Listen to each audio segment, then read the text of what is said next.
Hi everyone, welcome to stocks with Rohit. हमारा recent Sunday homework stock था किया industries limited, जिसकी फ्राइडे की क्लोजिंग थी 4756 पर। आज इसके चार्ट्स आपको यहाँ पे पीछे दिख रहे होंगे, इसलिए सबसे पहले मैं इसके चार्ट्स डिस्कस करूंगा क्योंकि इसके चार्ट्स में बहुत कुछ स्पेशल है। दूसरी बात, मैं इसके फंडामेंटल्स चेक करूंगा screener.in पर, जिससे मुझे पता लगेगा कि कंपनी के फाइनेंशियल्स क्लीन है या नहीं।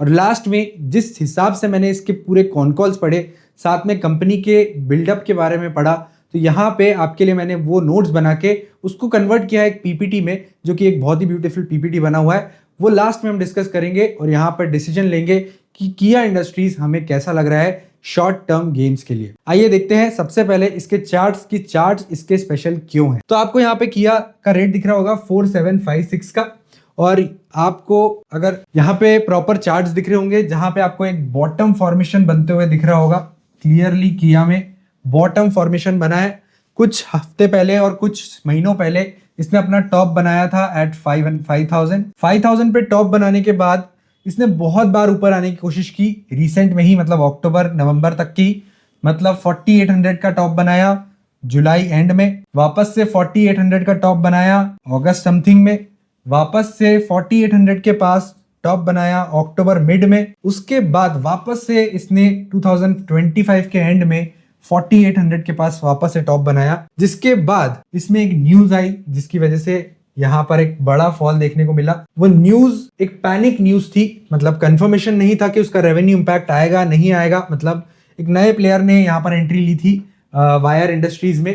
किया इंडस्ट्रीज अगर मैं आपको बताऊं तो यहाँ पे वायर बनाती है। अगर आपके बॉडी में हार्ट होता है, जो कि हमारी मान लीजिए इकोनॉमी है, मतलब इकोनॉमी हमारा हार्ट है, तो उसके तरफ वेन्स जो होती है जो अपने ब्लड को हार्ट तक के ले जाती है, तो वो वेन्स वायर्स होते हैं इकोनॉमी के लिए। ये कैसे होते हैं ये हम पीपीटी में समझेंगे, और इसीलिए किया इंडस्ट्रीज इंडिया के लिए भी बहुत इंपॉर्टेंट कंपनी है, और कंपनी लगभग 18% का एक्सपोर्ट करती है। और इसी वजह से मुझे पॉलीकैब और हैवेल्स उतने अट्रैक्टिव नहीं लगे जितना मुझे किया इंडस्ट्रीज लगी। अब वापस से इसने एक बॉटम फॉर्मेशन, अभी यहाँ पे आपको प्रॉपर 4800 से रिवर्सल, वापस 4800 से रिवर्सल, 4800 से रिवर्सल, क्योंकि यहाँ पे प्रॉपर बॉटम फॉर्मेशन नहीं था। अब यहाँ पे प्रॉपर बॉटम फॉर्मेशन है। बॉटम फॉर्मेशन बनने के बाद यहाँ से एक्चुअल स्मार्ट मनी एंटर हुआ, जिसकी वजह से आपको क्लियर यहाँ पे अब वापस से शेयर ब्रेकआउट देने आया।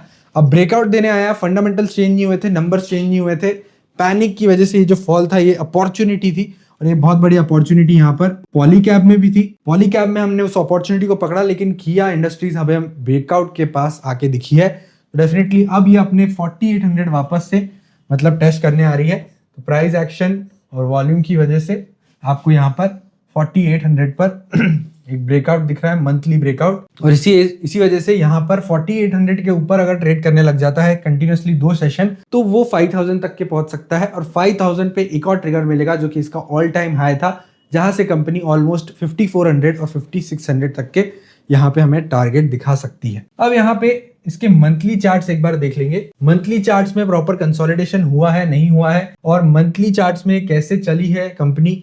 सबसे पहले मैं यहाँ पे वीकली चार्ट खोलूंगा और फिर मंथली चार्ट खोलूंगा। ये दिख रहा है आपको वीकली चार्ट। वीकली चार्ट में भी क्लियर यहाँ पे बॉटम फॉर्मेशन होके पूरा यहाँ पे कंपनी वापस ब्रेकआउट देने आई है।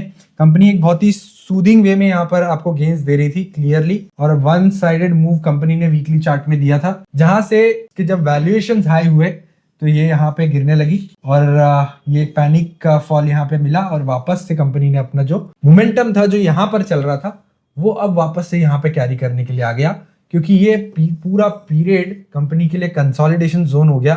यहाँ पे वैल्यूएशन हाई होने की वजह से गिरावट देखने को मिली, लेकिन नंबर्स क्लियर होने की वजह से वापस से ये अपने ऑल टाइम हाई पे आ गया। मतलब कहीं ना कहीं वैल्यूएशन सूद हुए होंगे तभी जाके अपने ऑल टाइम हाई के पास ये ट्रेड कर रहा है, इतने गिरे हुए मार्केट में भी, जहाँ पे मार्केट इतने अच्छे नहीं है मिड कैप्स के लिए। तो डेफिनेटली अभी वीकली चार्ट्स भी अच्छे दिख रहे हैं, मंथली चार्ट्स भी एक बार हम यहाँ पे खोलेंगे तो देख लीजिए। मंथली चार्ट्स में भी यहाँ पर एक्चुअल जो इसका 50 EMA था उसका सपोर्ट लेके कंपनी यहाँ पर ऊपर आ चुकी है। तो क्लियर है कि मंथली चार्ट्स भी आपको अच्छे दिख रहे हैं। वापस से डेली चार्ट्स में आएंगे। डेली चार्ट्स में आपको यहाँ पे मैंने कहा था कि डाइवर्जेंस जब भी आता है तो बहुत अच्छा एक वो इंडिकेटर रहता है। तो यहाँ पर बुलिश ट्रेंड भी बुलिश है, यहाँ डाइवर्जेंस मिला हुआ है। दूसरी बात, यहाँ पे हमें MACD क्रॉसओवर मिला था साथ साथ में इसका जो अभी RSI चल रहा है वो 68 पे न्यूट्रल चल रहा है। तो डेफिनेटली अभी अगर ब्रेकआउट उतना नहीं मिलता है, 5000 तक के नहीं जाता है, उसके ऊपर नहीं जाता है, तो ये लगभग 4400 के लेवल्स पर भी आ सकता है, जहां पर एक एवरेजिंग जरूर की जा सकती है। और ये हो जाएगा हमारा 200 मूविंग एवरेज, जो कि है 4000 पे। इसका कंजर्वेटिव बेसिस हम इसको 4000 पे स्टॉप लॉस मान के चलेंगे, जहां से हमारे टारगेट मैंने आपको कहा 5400 और 5800 है। अब चल लेते हैं आगे, इसके कुछ फंडामेंटल्स हम देखेंगे। फंडामेंटल्स देख के हम पीपीटी के थ्रू जाएंगे। अब फंडामेंटल्स मैंने यहीं पे ओपन करके रखे हुए हैं। Yes right. तो ये एक 45,000 करोड़ की कंपनी है, वायर्स बनाती है और मेजॉरिटी यहाँ पर कंपनी एक ही सेक्टर में काम करती है, मतलब फोकस पूरा बना हुआ है वायर्स बनाने में के लिए, और अलग अलग टाइप के वायर बनाती है और इनकी स्पेशलिटी भी है जो दूसरे कंपटीटर्स यहाँ पर नहीं कर पाते हैं, वो हम डिस्कस करेंगे पीपीटी में। लेकिन यहाँ पर आपको मैं नंबर्स दिखाने के लिए आया हूँ, इसलिए 45,000 करोड़ का यहाँ पे मार्केट कैप है, 52.8 का पीई है, 18 का यहाँ पर इंडस्ट्री पीई है, ओवर वैल्यूड लग रही है कंपनी। ROC 21 का है, ROE 15% का है, प्रॉफिट ग्रोथ 34% की यहाँ पे बहुत बढ़िया प्रॉफिट ग्रोथ है कंपनी की, इसलिए PEG रेशो 2 से थोड़ा ऊपर है। लेकिन अगेन ऐसी ग्रोथ कंपनीज में आपको PE रेशो 2 से ऊपर दिखेगा जरूर, जहां पर प्रॉस्पेक्ट्स काफी हाई है और एक्सपोर्ट्स काफी हाई है। तो यहाँ पर ओवर वैल्यूड दिख रही है जरूर कंपनी, लेकिन चार्ट्स इसके बोलते हैं कि इसमें ब्रेकआउट आएगा तो यहाँ पर मोमेंटम आ सकता है, इसलिए हम इसे लॉन्ग टर्म के लिए नहीं, इसलिए हमें इसे शॉर्ट टर्म के लिए लेना है, ताकि यहाँ पे जो ओवर वैल्यूड दिख रही है कंपनी उसके लिए इसको टैकल कर पाए। आगे चलेंगे। कंपनी डेट फ्री है और अच्छा प्रॉफिट ग्रोथ परसेंटेज यहाँ पर डिलीवर किया है। अगर यहाँ पे आप क्वार्टरली सेल्स ग्रोथ देखेंगे तो क्वार्टरली सेल्स ग्रोथ काफी अच्छी दिख रही है, यहाँ पे कंटिन्यूस आपको सेल्स बढ़ते हुए दिख रही है। 2022 में 1700 करोड़ से 3000 करोड़ तक के पहुंच गई, 40% सेल्स ग्रोथ है। इंटरेस्ट ऑलमोस्ट नील के आसपास है, काफी कम है, और मार्जिन जो है वो सेल्स बढ़ने के बाद भी 11% पर टिका हुआ है, 10% 11% पे, जो कि स्टेबल मार्जिन माने जाएंगे। और जनरली इस इंडस्ट्री में इतने ही मार्जिन यहाँ पे आपको दिखते हैं। 129, 140, 121 करोड़ के प्रॉफिट से यहाँ पे 196, 200 और 235 करोड़ ऑलमोस्ट यहाँ पर पैट डबल होते हुए, तो डेफिनेटली कंपनी यहाँ पर अच्छा काम कर रही है। क्वार्टरली वाइज रिजल्ट्स भी अच्छे हैं। आगे चलते हैं। अगर आप देखेंगे यहाँ पे ईयरली रिजल्ट्स भी देखेंगे तो रेवेन्यू ग्रोथ बहुत अमेजिंग है। अगर नीचे मैं आपको दिखाऊं, पहले मैं इसको रब करता हूं, देखिए ईयरली सेल्स ग्रोथ अगर हम देखेंगे यहाँ पे तो ऑलमोस्ट 10 इयर्स का सेल्स ग्रोथ 17% का सेल्स ग्रोथ है, which is a very good number. और अगर मैं 5 इयर्स का सेल्स ग्रोथ देखूँ तो 15% और 3 इयर्स का तो 19% का सेल्स ग्रोथ है, और अभी ये कंटिन्यू करने के चांसेस है 22% के रेट पर। कंपाउंडेड प्रॉफिट ग्रोथ अगर देख लेंगे तो यहाँ पर 36% CAGR, ये किसी भी कंपनी ने मतलब इतना अच्छा प्रॉफिट ग्रोथ बहुत मुश्किल है 10 इयर्स के लिए। और लेकिन यहाँ पर स्टॉक प्राइस आप देखेंगे तो स्टॉक प्राइस ने एज सच एक साल में सिर्फ 24% का रिटर्न दिया है, मतलब कंपनी कंसोलिडेट ही कर रही है। और इसीलिए इन दोनों मैट्रिक्स से ये मैट्रिक्स कंपेरेबल नहीं है, जिसकी वजह से यहाँ पर एक अपॉर्चुनिटी दिख के आती है कि ये आपको यहाँ पे गेन्स देखने को मिल सकते हैं आने वाले टाइम में। अब यहाँ पे आप देखेंगे मल्टी बैगर का एक क्लियर आपको पिक्चर रहता है कि पैट हमेशा बढ़ते हुए दिखता है। यहाँ पे पैट डबल हुआ, यहाँ पे पैट 50% बढ़ा, यहाँ पर पैट 50% बढ़ा, यहाँ पे पैट ऑलमोस्ट 40%, यहाँ पे भी 40%, यहाँ पे भी ऑलमोस्ट ग्रोथ है, कोविड ईयर है, यहाँ पे भी ग्रोथ, यहाँ पे भी बढ़िया ग्रोथ, ऑलमोस्ट 20-25% की स्टेबल ग्रोथ पे कंपनी आ गई है।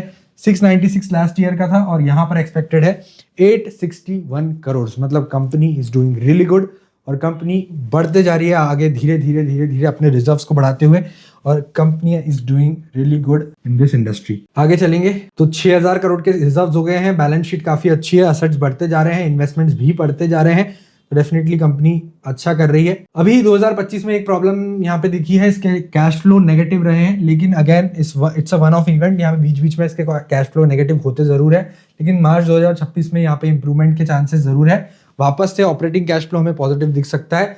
और क्योंकि इन्वेस्टमेंट इतना हैवी कैपेक्स किया हुआ है कंपनी ने, और हम क्या कैपेक्स किया है वो भी डिस्कस करेंगे, और काफी मेजर कैपेक्स कंपनी ने इस साल किया हुआ है, जिसकी वजह से FY27 में इसके एक्चुअल रेवेन्यू आपको देखने को मिलेंगे, जहां से बहुत बड़ा स्पर्ट रेवेन्यू में आपको देखने को मिल सकता है। देखिए प्रमोटर होल्डिंग यहाँ पे इंटैक्ट है 35% पे, FII होल्ड करते हैं 25%, DII होल्ड करते हैं 28% और पब्लिक सिर्फ होल्ड करती है 12%, मतलब एक क्लीन फाइनेंशियल्स के लिए यहाँ पे आपको बहुत बढ़िया मार्क्स दे सकते हैं इस कंपनी को, और इसीलिए बड़े बड़े प्लेयर्स भी यहाँ पर किया इंडस्ट्रीज को होल्ड कर रहे हैं। ये थे इसके नंबर्स जो कि काफ़ी क्लीन थे।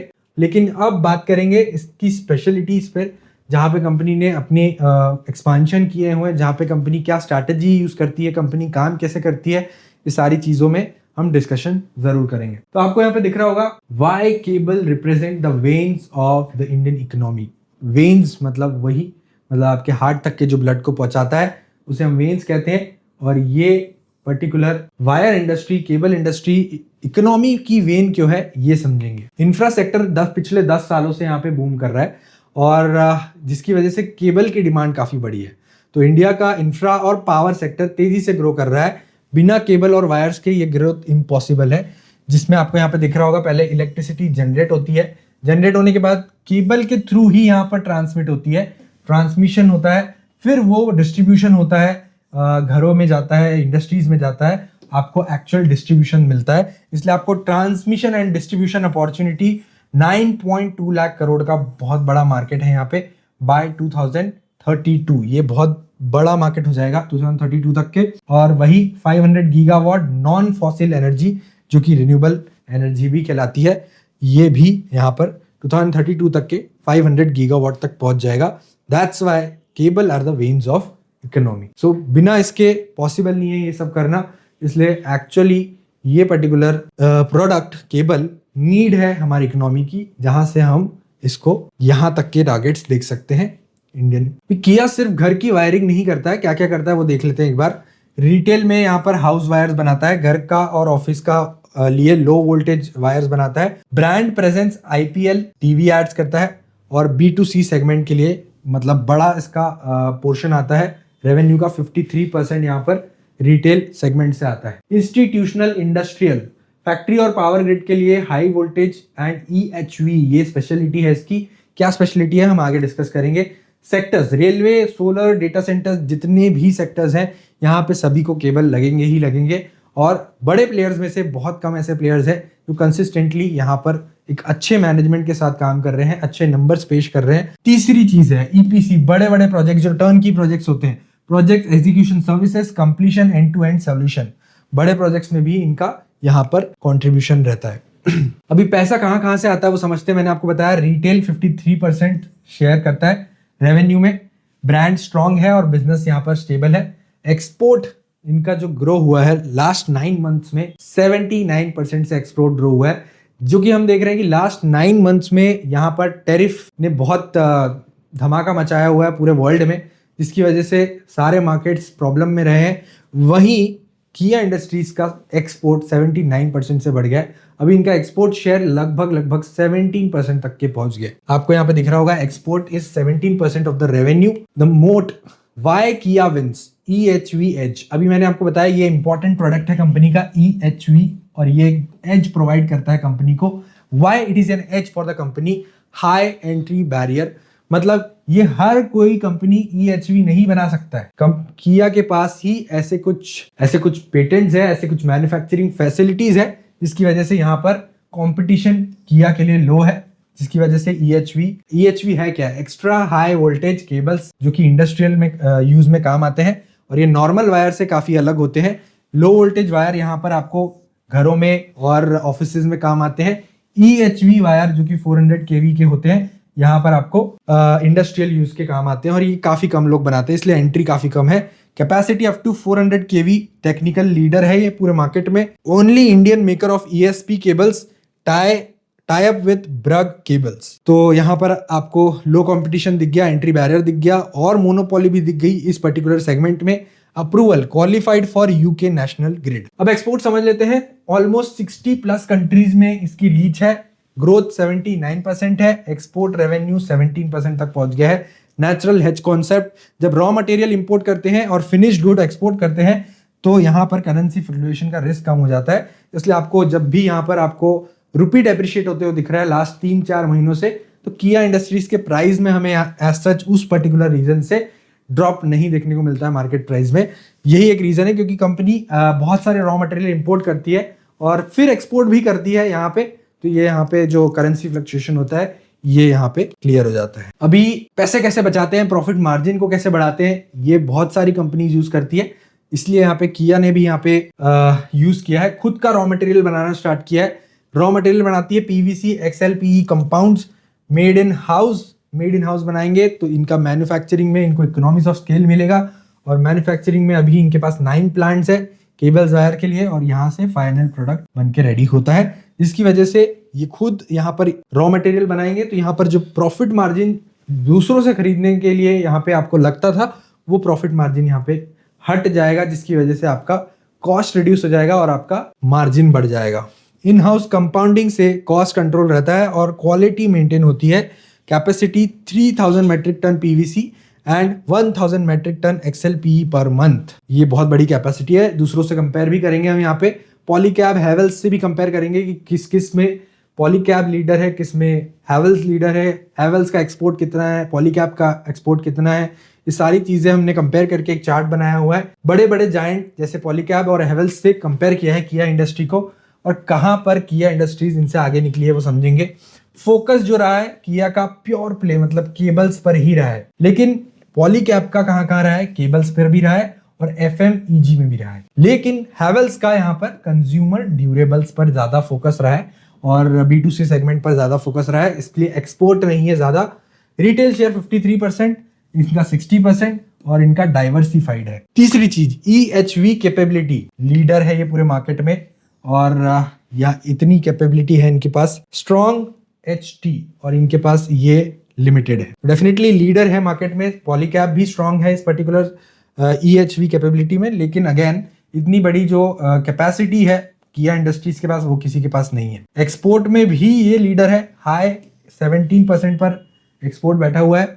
और अगर कोई कंपनी कितना ही इन हाउस से रेवेन्यू अपना कमा ले, लेकिन एक्चुअल मार्जिन इंप्रूवमेंट होता है एक्सपोर्ट से, और कंपनी का एक्सपोर्ट बढ़ते जा रहा है, लास्ट 9 मंथ में 79% बढ़ा है, तो यहाँ पर मार्जिन इंप्रूव होने के चांसेस एक्सपोर्ट से ही आपको मिलेंगे। और यहाँ पे हैवेल्स में आपका एक्सपोर्ट बिल्कुल भी नहीं। फाइनेंशियल हेल्थ चेकअप कर लेते हैं, पहले हम कर चुके हैं। सेल्स ग्रोथ 21% की रही है, ROC 25% की रही है। एक्सीलेंट एफिशिएंसी, ROC मतलब इनने जितना कैपिटल लगाया है उससे कितना बना पाए पैसे को, तो 25% पैसा बना रहे हैं साल का।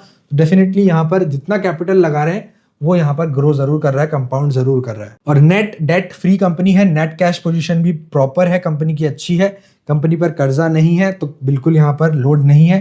क्रेडिट रेटिंग अगर देखेंगे तो आप AA+ और A1+ मतलब ऑलमोस्ट जो टॉप रेटिंग्स रहती है यहाँ पे कंपनी को मिली हुई है। और लोन चाहिए रहेगा तो बिल्कुल इजीली मिलेगा, लेकिन कंपनी को लोन की जरूरत नहीं है।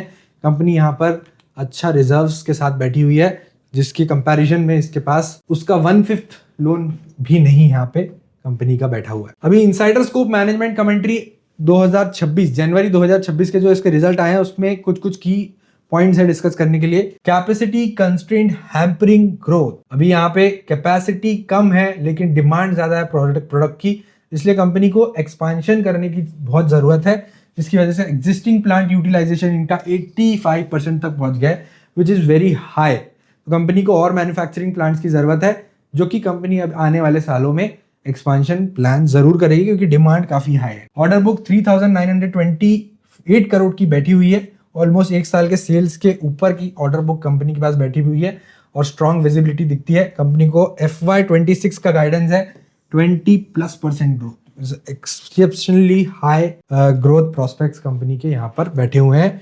प्रॉब्लम और अपॉर्चुनिटी यहाँ पे क्या क्या है, डिमांड बहुत हाई है पर कैपेसिटी फुल है, डिमांड की कमी नहीं है, बनाने की कैपेसिटी चाहिए, इसलिए यहाँ पे आपको काम बढ़ाना पड़ेगा, फोर्स बढ़ानी पड़ेगी, जिसकी वजह से कंपनी यहाँ पे लोन भी ले सकती है और यहाँ पे केपेक्स भी कर सकती है। अगेन आ जाते हैं the game changer Sanand plant. मैंने बताया कंपनी ने यहाँ पे केपेक्स किया हुआ है, 1500 करोड़ का माइनस अपने को दिख रहा था यहाँ पे कैश फ्रॉम इन्वेस्टिंग एक्टिविटी, जो कि 2000 करोड़ का केपेक्स किया हुआ है। ग्रीनफील्ड केपेक्स है ये पूरा। रेवेन्यू पोटेंशियल 6000 करोड़ का है पर ईयर, अभी जो रेवेन्यू आ रहा है उसमें ऑलमोस्ट डबल हो जाएगा। अभी का जो रेवेन्यू है, अभी का रेवेन्यू देखते हैं, अभी 9700 करोड़ का है, ऑलमोस्ट 60% से यहाँ पे रेवेन्यू इंक्रीमेंट होते हुए दिखेगा आपको। Will double the capability over time, और फेज 1 अभी यहाँ पे 2025 में हो चुका है LT-HT केबल्स के लिए। EHV कैपेसिटी लाइव FY27 से जाएगी और FY29 से फुल स्केल ऑपरेशन। तो अभी बनना चालू हो गए ये वाले केबल्स अभी FY27 से चालू होंगे और यहाँ पे फुल स्केल ऑपरेशन आपका FY29 से हो जाएगा। बड़ा केपेक्स यहाँ पे किया हुआ है जिसका आपको फाइनेंशियल्स में, नंबर्स में देखने को जरूर मिलेगा। इसकी वजह से वैल्यूएशन नीचे जाएंगे, मार्केट प्राइस ऊपर जाएगा। Risk and challenges, raw material and prices, copper and aluminium prices are fluctuating globally. एक यहाँ पर रिस्क बना हुआ है। पास थ्रू मैकेनिज्म मतलब प्राइसेस बढ़ते हैं तो डेफिनेटली आप यहाँ पे कस्टमर को प्राइस ट्रांसफर कर सकते हैं। प्राइस बढ़ाने पर कस्टमर पे करना पड़ेगा और ये एक ऐसी चीज़ है कि जिसके बिना आपके घर नहीं बन पाएंगे, जिसके बिना आपकी इंडस्ट्रीज नहीं चल पाएगी, तो लेना तो जरूर पड़ेगा। लेकिन अगर कॉपर और एल्यूमिनियम के प्राइस बढ़ते हैं तो वो सभी के लिए बढ़ेंगे, मतलब इनके कंपटीटर्स के लिए भी बढ़ेंगे। तो वो इनके लिए कोई मेजर थ्रेट मुझे नहीं लगता है इस तरीके से आ सकता है। कंपटीशन, ऑर्गेनाइज्ड प्लेयर्स एग्रेसिव है, पॉलीकैब और हैवेल्स। अनऑर्गेनाइज्ड सेक्टर से प्राइस वॉर पॉसिबिलिटी हो सकता है। तो ये दो कंपटीशन रिस्क कंपनी के लिए बने हुए हैं। मार्केट में कंपटीशन और रॉ मटेरियल प्राइसेस से हमेशा रिस्क फैक्टर रहेंगे ही रहेंगे, ये हम इग्नोर नहीं कर सकते। समरी, व्हाई किया इज अ हिडन चैंपियन। तो ये 5 पॉइंट मैंने आपके लिए लिखे हुए हैं। हाई बैरियर है, EHV में लीडरशिप क्रिएट करते हैं, स्ट्रॉन्ग मोट इनके लिए, ग्रोथ इंजन है। सनन प्लांट में 6000 करोड़ का रेवेन्यू पोटेंशियल है, 20% की ग्रोथ यहाँ पे मैनेजमेंट एक्सपेक्ट कर रही है। फाइनेंशियल में नेट कैश कंपनी है, 25% प्लस का ROCE है। एक्सपोर्ट ग्रो कर रहा है, 17% शेयर है अभी, 60 प्लस कंट्री में यहाँ पे एक्सपोर्ट कर रहे हैं। और focus pure play cable company benefiting from India's infra boom. This was किया इंडस्ट्री फॉर यू। आपको ये वीडियो अच्छा लगा हो, मेरा एनालिसिस अच्छा लगा हो तो वीडियो को लाइक और सब्सक्राइब कर दीजिए मेरे चैनल को और देखते रहिए स्टॉक्स विद रोहित।